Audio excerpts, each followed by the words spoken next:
Hello friends, good morning. I am Aarti. I am going to dictate you exercise number 18 from Progressive May. Please like the video, subscribe the channel and press the bell icon. 5 seconds.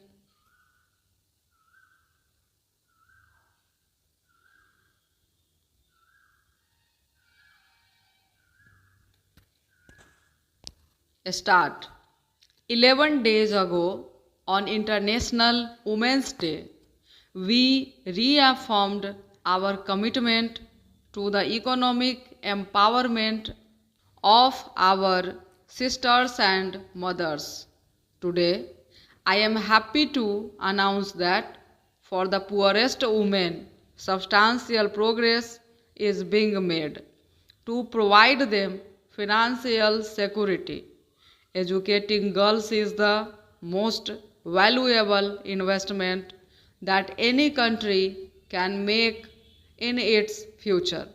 I am delighted to know that the specially designed insurance scheme that guarantees funds for education has also started functioning well.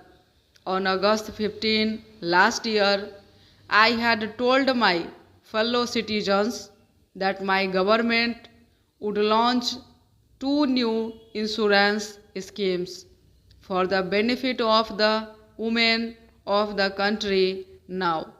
The first would provide funds for girls to complete their education if they lost either of their parents.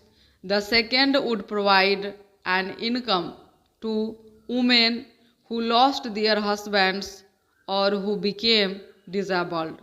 I had said that these schemes would be operational on Diwali.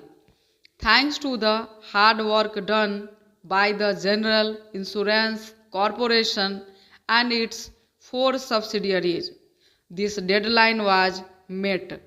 Today, more than 100,000 policies have already been sold.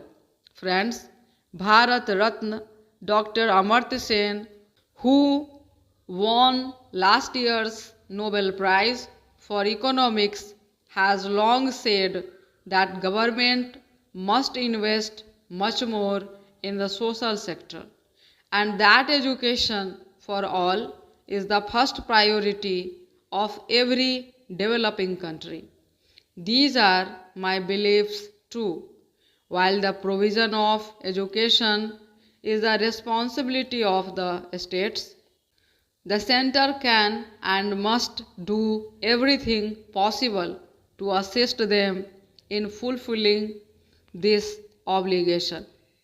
The new scheme is one step forward by the center in contributing its might. This scheme recognizes the reality of rural India, where the provision of education to children, especially to girls, is not always the first priority of parents, and even less so if the breadwinner of the family passes away, leaving the family dependent on others. Girls are always the first to be taken out of school and put into other work. The new scheme will hopefully change this as it will provide money to let them continue their education. Thus, while it is the states who have to increase the supply of education, this scheme will increase the demand for education. I would like the states to be prepared to meet this demand by suitably upgrading their educational infrastructure. They should open new schools to provide education to girls in the respective states. Now, these schemes shall, in a long way, provide a lot of social security to the families and women in general. Many widows are not treated well in our society, they lose their financial security. They are forced to depend on others who may exploit them in every way. The same also applies to self employed women who, if they are disabled and hence cannot earn anymore, become dependent on others. The new insurance policy for women will provide some financial help and hence independence to our women folk. These two schemes will thus achieve an important social objective, providing a safety net to our mothers, sisters, and daughters. The best part is that they do so without the government having to spend any money. This is done through the miracle of group insurance, where by paying nominal sums by everyone ensures that the small proportion who need the money will get it. Friends, there is a big debate about insurance sector reforms. We hope to allow new Indian insurance companies to enter the market soon and compete with the existing players. What is forgotten, though, is the contribution of the existing players. They have expanded the insurance market and have provided risk cover to all kinds of businesses and people. What is important, though, is that they are also providing this risk cover to the poor and the powerless. By these and other schemes, I compliment them for this. Provision of these schemes, however, is not an obligation forced on them by an unwilling owner. The government, rather thanks to their competence, these schemes are viable on their own. I would like that all future insurance companies also show their commitment to every section of society.